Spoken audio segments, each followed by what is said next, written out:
Wande diine islaamaa maaltu qaraa kana si fide? Natti himuu qabda ka.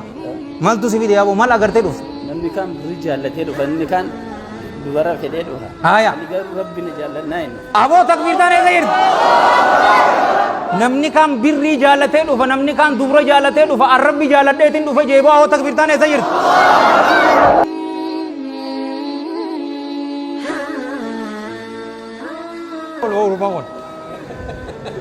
Wande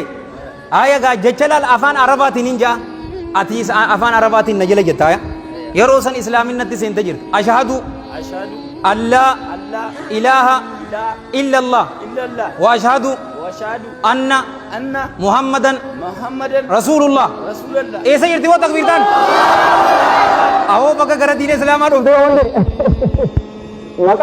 maqaa jijjiiramuun gaa dirqama hin qabu maqaan isaa wajjinis gaa shirkii wajji walitti irra ra'u garuu yoo maqaa nu jijjiiradhee yookaan maqaan hin qaba jette yoo maqaa bareedaa tokko baafatte siif kaniin yoo maqaan kun naafu yoo jettes uummata gara rakkoon sirra hin jiru. Maqaa islaamaa bareedaa masaa tokko naa kenna. Aboo ta'i aboo maqaa bareedaa tokko maal jettanii baastanii mee nama tokko mee Hamza aboo ta'i Hamza tana baasnuufi aboo lakkii boo maqaa rabbiin jaalatuun baasaaf boo aboo Abdurrahman jenneen boo baga rabbi si fide amin diliin tee cufaatu siif araaramte jirti afaan oromooti waan jenne moo shahaadaa wanni amman tana afaan arabaatiin anjee ati deebiste yaa Abdurrahman ashahadu jechuun aniin kun nin beekaa yookaanuu ragaan baha allaa ilaaha haqaan gabbaramaan hin jiru ibaadaa cufa haqa godhatu gabbartii cufa haqa godhatu hin jiru illallah allah malee ammallee nabi Muhammad sallallahu alaihi wa alihi wasallam gabricha isaatii fi ergamaa isaatii jette obboleesso si galtee miti akkas jette baga diinii islaamaa bareedaa dhufte boo awoo takbiirtaan takkasii maddaanga ingati sheekti maarra dhufee torbeerra akka jalaabiyaa fatee deema dalagaa fitee shaawara galee masqalii koofraa darbee saaba kiyya wajjin na singeessa masgiida na jedhe akkana silkii itti laadhe akkana masgiida seenu fedhe kara akkana seene masgiida jala akkana galee akka seene silkii koo fudhatee bade yaa Allah awoo silkii sanuu asitti ummati walitti baasee sii bita kaa rabbii jiraate man masgiidan singeessa jedha aan silkii nan himne na yaa rabbi jedhe achuma dhaabadhe an islaamummaa fedheen dhufe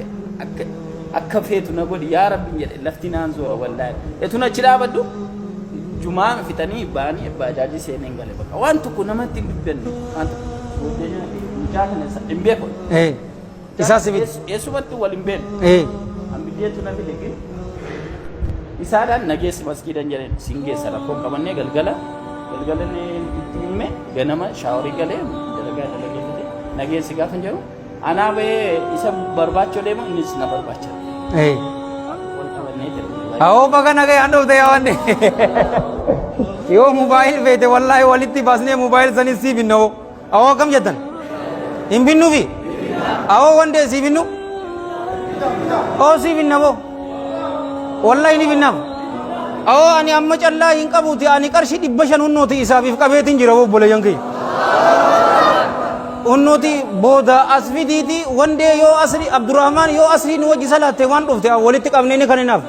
aboo hunnooti ana bira fida gariin keessa yoo agartan garii ammoo isatti fida aboo hunnooti aymanis qarshii 500 qabeef jeeboo akkam jette aboo eessa jirti takbiirtaan hunnooti anis if qabe jee mee nam lama akka nama mumulladhaa mee yaa boleso ni binnaaf boota bittu meeqa jette ammumaan tana nu kannita baarakallahu fiik namni biraatis arjoomaa boo itti achi bira ammaan tana wallaa booda aya hunnooti laal ana ta'u eeyman lamaanitti kan isaafi awoo ta'i hunnooti kottu wande akkas jee isaafi jee akkas jetteemi isaafi jetteemi kottu Abdurrahman kottu ati maallaqaaf hin dhufne hunnooti ormisi gargaare